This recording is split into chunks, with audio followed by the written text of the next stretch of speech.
જગદીશભાઈ મહેતા મારી જોડે છે, પરેશભાઈ ગોસ્વામી મારી જોડે છે. બંનેનો પરિચય આપવાની મને બિલકુલ જરૂર લાગતી નથી. અમે ખાલી ઔપચારિકતા માટે નીચે નામ લખતા હોઈએ છીએ. શરૂઆત પરેશભાઈથી એટલા માટે કરીએ કે આજે તેમને જે આગાહી કરી છે સોશિયલ મીડિયાના માધ્યમથી, જેથી એવું લાગી રહ્યું છે કે આમ આદમી પાર્ટીના ખેતરમાં એમને માવઠું કર્યું છે. જી પરેશભાઈ. ચોક્કસથી દિનેશભાઈ, આમ જોવા જઈએ તો લગભગ ઘણા સમયથી મારે આમ આદમી પાર્ટીને આપણી પાસે તો એક જે કહેવાય ને કે હું નેતા તો છે નહીં, રાજકારણ માણસ છે નહીં કે ગોળ ગોળ ફેરવીને વાતો કરું. પણ એક વાત ચોક્કસ છે કે અમારી વચ્ચે એક તિરાડ તો આજથી 4-5 મહિનાથી પડી ગઈ હતી.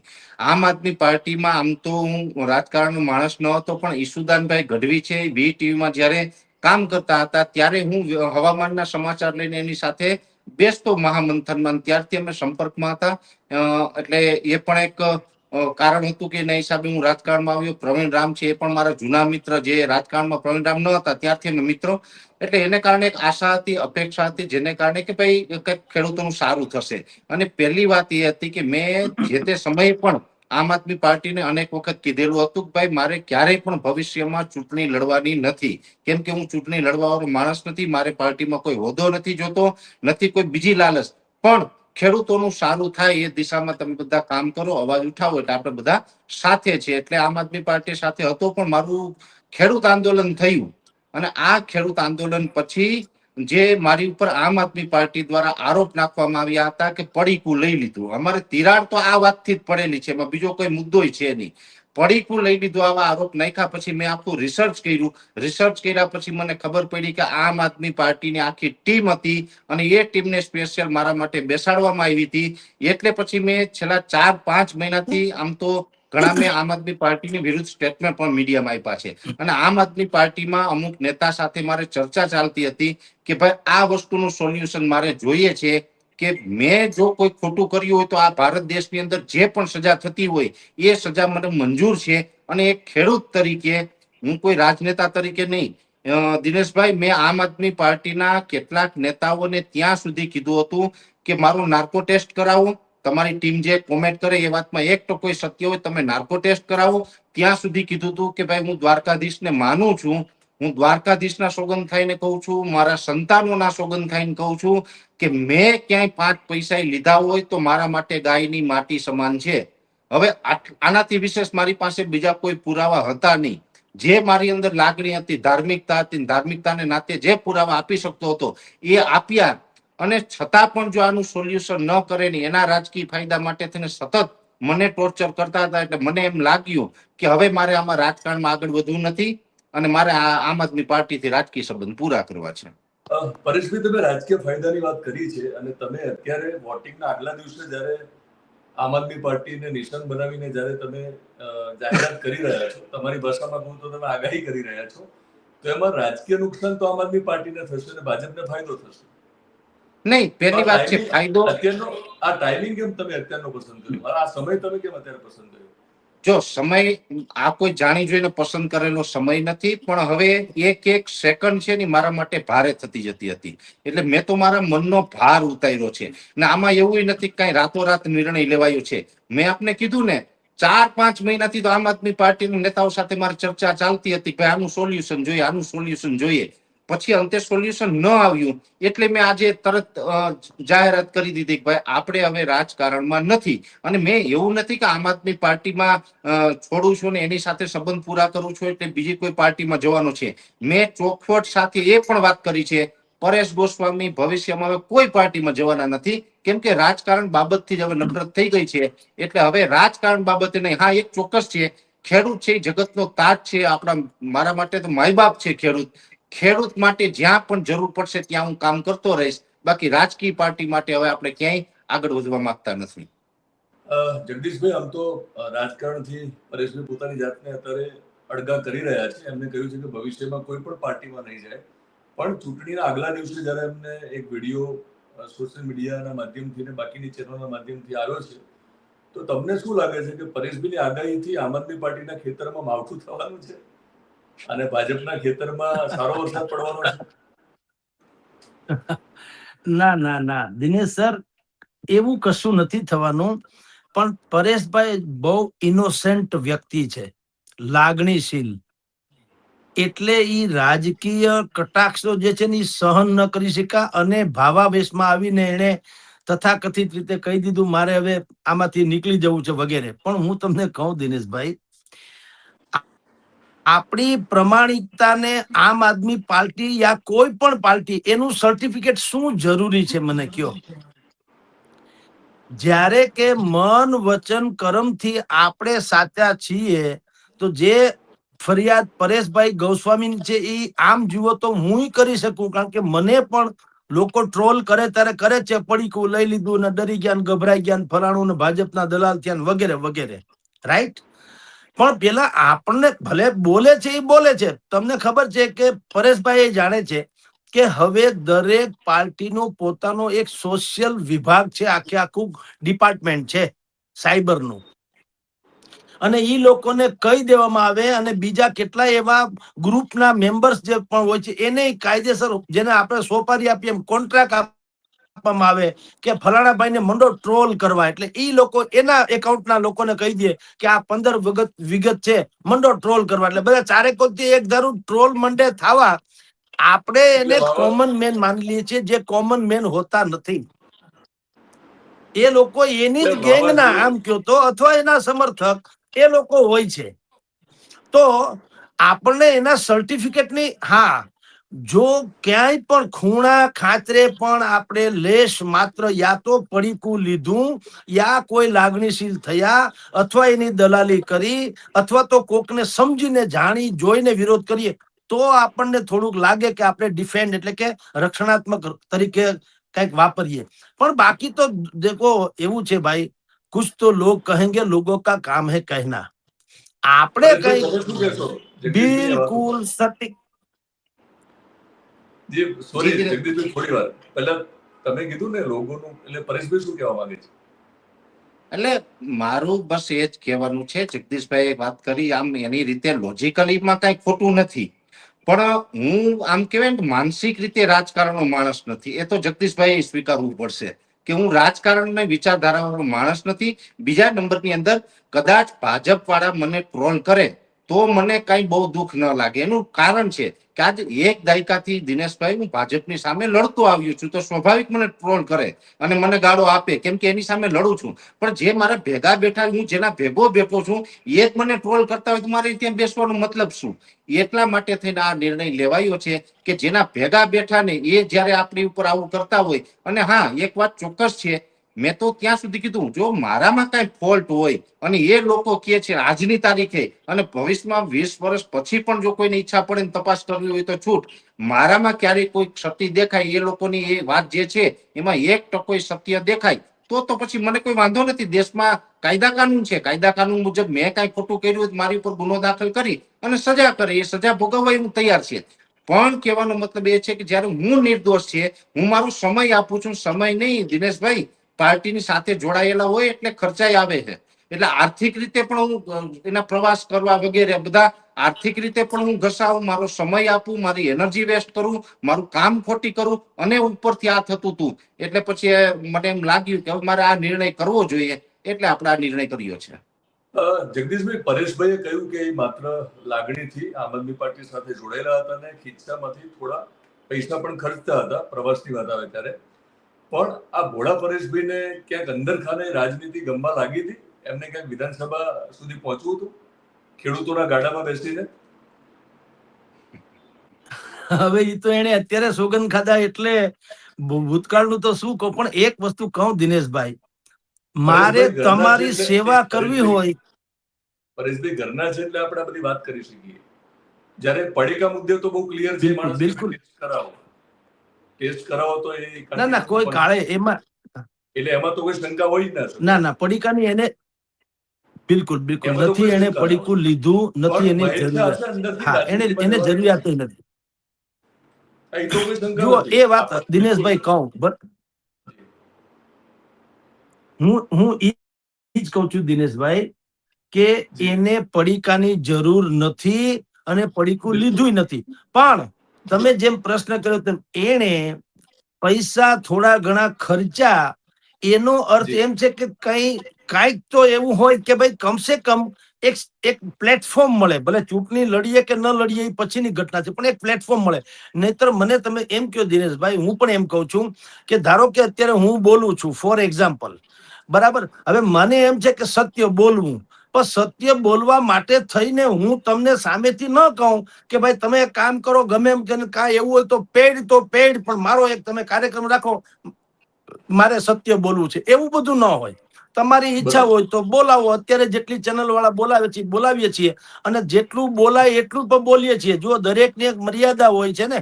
ઘણા લોકો જેમ પરેશભાઈને કહે છે એમ ઘણા કહે છે ને તમે ડરી ગયા, ગભરાઈ ગયા, ફલાણું છે, પડીકો લઈ લીધું. ભાઈ જુઓ, જગત આખું છે ને એ ગમે તેમ કે, પણ તમારી ખુદની પણ એક મર્યાદા છે. તમારે કઈ સોપારી તો આપણે લીધી નથી કોઈની. આપણે સત્ય આપણામાં ત્રેવડ હોય એટલું બોલ્યા. બાકી ભલા લોકો જે ખાના આપણી ભાષામાં કહી શકાય, એ લોકો પણ જો અમુક સમયે બુદ્ધિપૂર્વક સંકોચાઈ જતા હોય, કાચબાની જેમ હાલે, ભલે કાચબો પણ ક્યાંક પ્રહાર થવાનું થાય તો કાચબો શું કરે છે, પોતાના પગ નાખી અને ઢાલ જેવું છે એની નીચે છુપાઈ જાય. તો એ જરૂરી છે. એટલે ભાઈ જે પરેશભાઈ તમે કહો છો કે જયારે એના લોકો, એટલે કે આમ આદમીના પાર્ટીના લોકો જયારે એને મંડ્યા ટ્રોલ કરવા, ત્યારે એને એમ થયું કે હું આનો વિરોધ કરું અથવા તો ખુલાસો કરું. આ પરેશભાઈ જેવી સ્થિતિ અર્જુને કૃષ્ણને કીધી હતી કે મારા બધા સામે છે, કાકા, મામા, ભત્રીજા વગેરે વગેરે બધા સામે છે. એટલે મને એમ દુઃખ થાય છે. ત્યાં ભગવાને કીધું તું કે ભાઈ જો તારા છે તો સામે શું કામ છે, સામે છે એ તારા કઈ રીતે હોઈ શકે? પણ હું સવાલ એ બે કરું વસ્તુ છું, છે ને. પરેશભાઈની હાજરીમાં સવાલ કરું છું.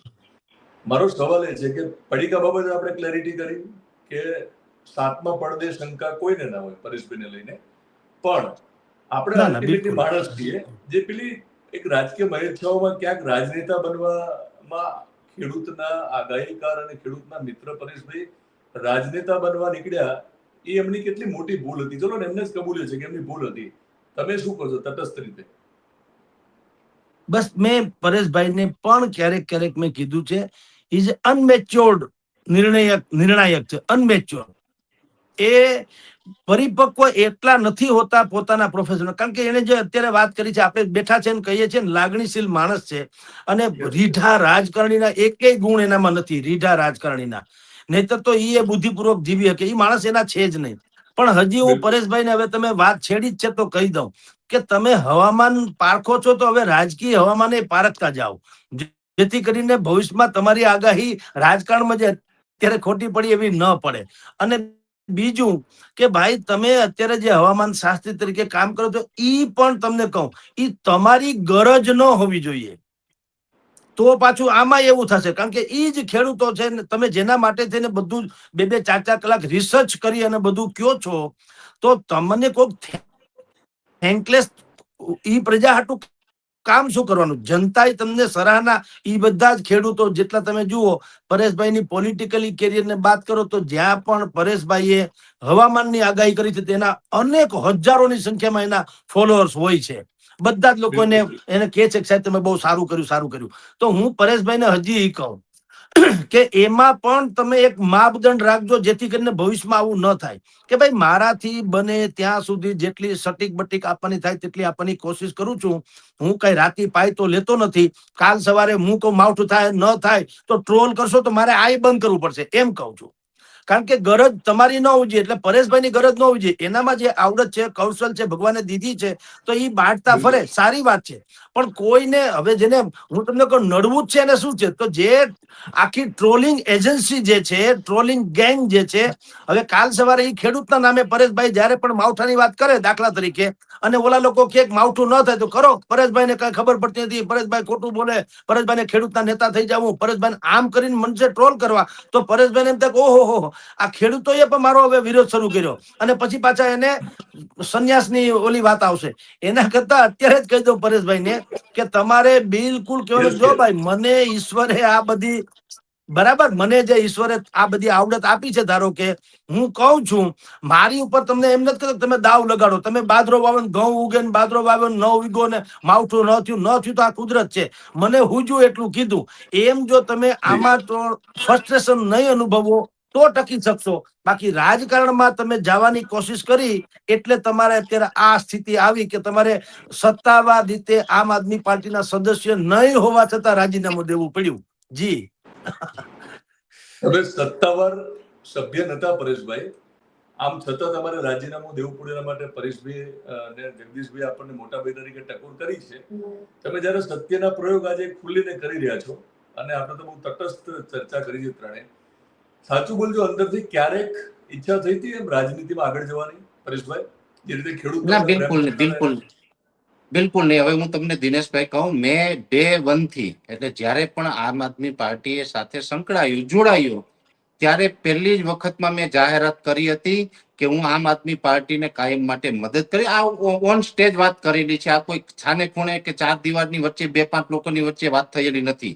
એના કદાચ વિડીયો ગોતીએ તો હજી મળી જશે 2020ના.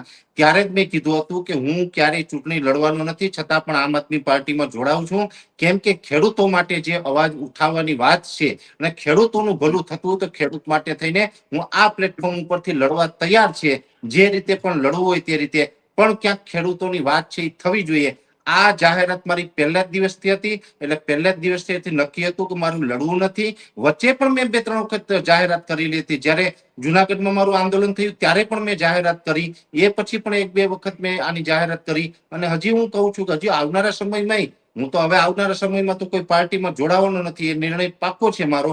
અને અપક્ષ પણ ક્યાંય ચૂંટણી લડવાનો નથી. એટલે લડવા વાળી વાતમાં તો હું પહેલેથી હતો જ નહીં. અને એમાં તો હું નહીં, હું આમ આદમી પાર્ટીના નેતાઓના નામ આપું, પ્રવીણભાઈ રામ અને ઈસુદાનભાઈ ગઢવીને પૂછો તો એને પણ આ વાતમાં હા પાડવી પડશે કે પરેશભાઈ અમને કીધું હતું કે મારે જિંદગીમાં ક્યારેય કોઈ ચૂંટણી લડવું નથી, કે એ પાર્ટી સત્તામાં આવે તો હું કાંઈ કોન્ટ્રાક્ટર નથી, 5 કોન્ટ્રાક્ટ એની પાસેથી લઈ આવું. મારે કોઈ જ પ્રકારની લાલચ હતી જ નહીં. આ વાત સ્પષ્ટ.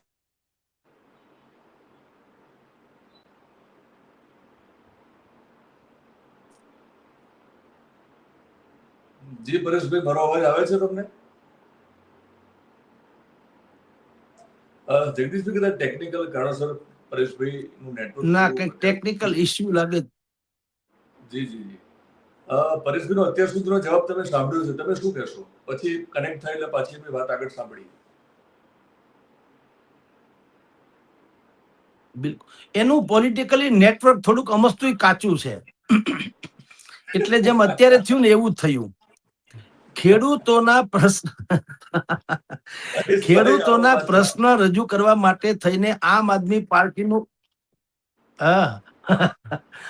ખેડૂતોના પ્રશ્નો રજૂ કરવા માટે આમ આદમી પાર્ટીનું પ્લેટફોર્મ શું કામ જરૂરી હતું, હું એટલું જ કહું છું. તમે જુઓ, હું તમને નામ આપું, પ્રવીણભાઈ આસોદરિયા, જે કૃષિ નિષ્ણાંત છે, એવા અનેકો મારી પાસે 7-8 જણા તો એવા છે જેનું રાજ્ય કક્ષાએ અને રાષ્ટ્ર કક્ષાએ નામ છે. રમેશભાઈ ભોરણિયાથી માંડીને બીજા કેટલાય લોકો જે છે જેનું બહુ બહુ મોટું નામ છે કૃષિ ક્ષેત્રે. હવે એ લોકો અત્યારે કૃષિ ક્ષેત્રે કાર્યરત જ છે. સમજો, એ લોકોએ ક્યારે કોઈ પણ પાર્ટીના પ્લેટફોર્મની ગરજ એને ઝાંખી પણ નથી કે મને ફલાણી પાર્ટીમાં. કારણ કે ખેડૂતનું ભલું કરવું હોય તો ખેડૂત તમામ પાર્ટીમાં છે, ભાજપમાં છે, કોંગ્રેસમાં છે, આમ આદમીમાં હોય, અને ખેડૂત ખેડૂત હોતા. બલકે ખેડૂતમાં આ લોકો ઘૂસ્યા છે. જેમ આપણે કહીએ ને, ગીરમાં સિંહ આવ્યા છે ને, સિંહની બોર્ડમાં આપણે ઘૂસ્યા એટલે સિંહ રંજાડવા માંડ્યા. સિંહ તો એની જગ્યાએ જ હતા. એમ ખેડૂતોમાં આ બધા ઘૂસ્યા છે. ખેડૂતો આમાં નથી આવ્યા. તમારે જો ખેડૂતોનું જ હિત કરવું હોય તો તમે સ્વયં એક પ્લેટફોર્મ જુઓ. પરેશભાઈ સ્વયં એક પ્લેટફોર્મ છે, એને લાખો લોકો એને ફોલો કરે છે, એને લોકો માને છે. બરાબર, તો તમે તમારા, અને આજકાલ તો હવે પ્લેટફોર્મની ક્યાંય જરૂર છે. આ પ્લેટફોર્મ જે અત્યારે તમે હું બેઠા છીએ, એ પ્લેટફોર્મ જેને સારું લાગે સાંભળે, ન સાંભળે હરી ઈચ્છા. તો કોઈ પણ માણસ જે છે એ લોકો ખપા થઈ ગયા ને એની ઉપર મંડ્યા ટ્રોલિંગ કરવા. એટલે આ ભાઈએ ખુલાસો, પરેશભાઈ, કે મારે કરવો પડ્યો. એ ખેર બિચારા ઇનોસન્ટ છે. એટલે બાકી તો તમારી જાણ કરતા કેવું જ જોઈએ ને, ખફા હે तो होने दो, खफा है तो होने दो, ये सब जान थोड़ी है और ये सब धुआं है, कोई आसमान थोड़ी है. और हमारे मुंह से जो निकले वही सदाकत है, हमारे मुंह में उसकी जुबान थोड़ी है. એની જેમ રાહત ઇન્દોરીએ કીધું એમ આપણે કહી શકાવત. ભાઈ, મારે જે કેવું છે હું કહીશ, તમને યોગ્ય લાગે ના લાગે તમારી મરજી છે. આપણે જયારે, હું કહું, સૂર્યની સાક્ષી ને બ્રાહ્મણના વચને જેમ કહેવામાં આવે છે, એમ પરમ સત્ય જેટલું બોલીએ છે એટલું પરમ સત્ય. જ્યાં મર્યાદા નડે છે ત્યાં તમે બુદ્ધિપૂર્વક નથી બોલતા અથવા તો ઢીલું કરીને બોલો છો, એ સત્ય. પણ અસત્ય એકે વસ્તુ નથી બોલતા તો આજે ચાલે છે. આપણી ઉપર જ તમે જે ભાઈ પરેશભાઈ ઉપર ટ્રોલિંગ થયું, ટ્રોલિંગ દરેક ઉપર થતું હોય. આપે એવડી મોટી ચેનલ ચલાવો છો તો તમને ખબર હોય બધી કે કોઈની વિરુદ્ધમાં બોલો તો એની વિરુદ્ધના લોકો હોય હાહાકાર મચાવે, ફેવરમાં બોલો તો એ તો આપણે પડ્યા આ વ્યવસાયમાં ત્યારથી ખબર હોવી જોઈએ કે આ તો બરાબર છે. સ્વાભાવિક જ વાત છે. એટલે પરેશભાઈને થોડું ઘણું પણ આમ આદમી પાર્ટી જે એન્ટી બીજેપી તરીકેની ઉભરી રહી હતી એમાં એને કદમ મૂક્યો ત્યારથી જ હું તમને ભલે હવે અત્યારે તો ફ્રસ્ટ્રેશનમાં નીકળી ગયા પણ એને જોઈએ એવું પ્લેટફોર્મ જો આમ આદમી પાર્ટીની ભીતરની વાતો આપણે બહુ બધું જાણીએ છીએ દિનેશભાઈ. એટલે પણ અત્યારે આ સમય સંજોગ એવો છે કે આવતીકાલે મતદાન છે અને અત્યારે આપણે બોલીએ તો એમ લાગે કે તમે અમારી વિરુદ્ધમાં ચાઈને બોલ્યા. હા, બિલકુલ બિલકુલ પણ ભગવાન એને સુખી રાખે. મૂળ વાત ઈ છે કે અંદરો અંદર ટાટિયા ખેંચે એમાં પરેશભાઈ ક્યારેય ઉપર આવી ન શક્યા. કારણ કે સાગરભાઈ રબારી પણ ક્રિસાનોના જ નેતા ગણાય છે, આપણે જાણીએ છીએ. તો એનું જે કઈ પ્લેટફોર્મમાં આ બધી ખેંચાતાણીમાં પરેશભાઈને યોગ્ય પ્લેટફોર્મ ન મળ્યું એટલે પછી થોડી દૂરી થતી ગઈ અને અંતે રાઘવ ચઢ્ઢાની જેમ અત્યારે એને જાહેર કરવું પડ્યું કે હવે હું નથી રમતો. બિલકુલ તો ઈચ્છા અ, તો હતી થોડી ઘણી પણ ભલે હા ચૂંટણી લડવાની નહીં તો પણ જી ના ના, ઈચ્છા તો બિલકુલ હતી. પરેશભાઈ નેટવર્કના કારણે ડિસ્કનેક્ટ થયા છે. પરેશભાઈ અમારા દુશ્મન છે નહીં, મારા જગદીશભાઈના મિત્ર છે. પણ મિત્ર છે એટલે જ કહી શકાય કે પરેશ ગોસ્વામીને ખેડૂતોના હિતમાં આમ આદમી પાર્ટીના પ્લેટફોર્મની બિલકુલ જરૂર નથી. આ બહુ સ્પષ્ટ સમજ અને હું બહુ સ્પષ્ટતા સાથે કહી રહ્યો છું, હોશોહવાસમાં કહી રહ્યો છું. પરેશભાઈને પણ એ વરસાદ ગમતો હતો જેમાં છત્રી ન હોય ને પોલિટિકલી ટીપા જ્યારે પડે એ વરસાદ પણ એમને ગમવા લાગ્યો હતો. એ વરસાદ એમને ભીંજવતો હતો અંદરથી. એમને પણ લાગતું હતું કે વિધાનસભા સુધી પહોંચીએ તો વધારે મજા આવે. પણ ખેડૂતોના ગાડામાં બેઠા છો તો મને લાગે છે સૌથી વધારે સુખી તમે પરેશભાઈ ત્યાં છો. આમ છતાં તમારી વાત અમે માની લઈએ છીએ કે તમને ક્યારેય રાજકારણમાં જવાની ઈચ્છા નહોતી. તો સવાલ એ છે કે રાજકારણમાં જવું નહોતું તો આમ આદમી પાર્ટીને તમે સપોર્ટ કર્યો, એ પણ તમારી ભૂલ હતી, જે જગદીશભાઈ તમને કીધું છે. હવે તમે ચૂંટણી નથી લડવાના એવું કહ્યું છે. ભૂતકાળમાં ઘણા બધા નેતા કહી ચૂક્યા છે. સૂરજની સાક્ષીએ પોતાના માતાની સોગંદ ખાઈને એ લોકો રાજકારણમાં આવ્યા છે. આપણે એમાં પડવું નથી. તમે રાજકારણમાં આવશો તો ફરી સવાલ કરીશ પરેશભાઈ. તમે અમને જોઈ રહ્યા છો ભલે અત્યારે તમે છો ની સ્ક્રીન ઉપર, પણ હવે મોટો સવાલ અને ખેડૂતોની નજર તમારા ઉપર રહેશે કે તમે ભલે ચૂંટણી ન લડો પણ ખેડૂતોની વાત આવે ત્યારે ભાજપ સામે લડશો કે નહીં, આ જવાબ હવે તમારે આપવાનો પડશે. કારણ કે હવે તો આમ આદમી પાર્ટી છે નહીં. હવે તમારે પોતાના જ પ્લેટફોર્મ પરથી ખેડૂતની વાત આવે ત્યારે સીધી રીતે આ સરકાર સામે લડવાની વાત આવશે. હવે જોઈએ કે તમે ચૂંટણી ભલે ન લડો પણ આ ખેડૂત માટે લડશો કે નહીં, ત્યારે તમને ફરી સવાલો કરીશ. જગદીશભાઈ, અંતિમ સવાલ, મતદારોએ મતદાન કરવાનું છે. મેં તો હમણાં એક વિડીયો પણ બનાવ્યો છે આપણે આ ડિબેટ કરીને પહેલા, કે ના તમે હર્ષભાઈનું માનો, ના તમે અમિત ચાવડાનું માનો, ના તમે ગોપાલ ઇટાલિયાનું માનો, ના તમે જગદીશ મહેતાનું માનો, ના તમે પરેશ ગોસ્વામીનું માનો, ના તમે દિનેશ સિંધવનું માનો. તમે તમારા અંતરાત્માનું માનો અને વોટિંગ કરો. શું કહેશો? બિલકુલ દિનેશભાઈ, લોકતંત્રનો સૌથી બીજ મંત્ર હોય તો ઈ છે મતદાન કરવું. તે તમે જો 5 વર્ષ તમારે છાતી કૂટવી ન હોય અને સંતાપ ભોગવવો ન હોય તો અડધી કલાકનો તાપ કાલે ભોગવી લેજો. ઉનાળાની 42-43 ડિગ્રી તાપમાનમાં એના બાને તમે જો અડધી કલાક પણ તાપ સહન નહીં કરો મતદાનનો તો તમે 5 વર્ષ સંતાપ સહન કરી શકશો, કરવા માટે તેને મજબૂર બનશો. એટલે આપણી પહેલી ફરજ છે, જુઓ કોઈ ઉમેદવાર સારો કે ખરાબ એ દોડીને હરીફાઈમાં કઈ કોઈ કોર્પોરેશનમાં કે જિલ્લા પંચાયતમાં તાલુકામાં ઘૂસી જતો નથી. હું ને તમે મત આપીએ છીએ પછી જ એને ત્યાં એ ઉમેદવાર જીતે છે અને પછી ત્યાં જાય છે. તો તમારા હાથમાં જ જયારે ચાવી છે કે આગામી 5 વર્ષ સુધી તમારે મજબૂર બનવું છે કે મજબૂત રહેવું છે, મજબૂર કે મજબૂત. જો મજબૂત તમારે રહેવું હોય, મજબૂર ન રહેવું હોય તો આવતીકાલે મજબૂતાઈથી મતદાન કરો.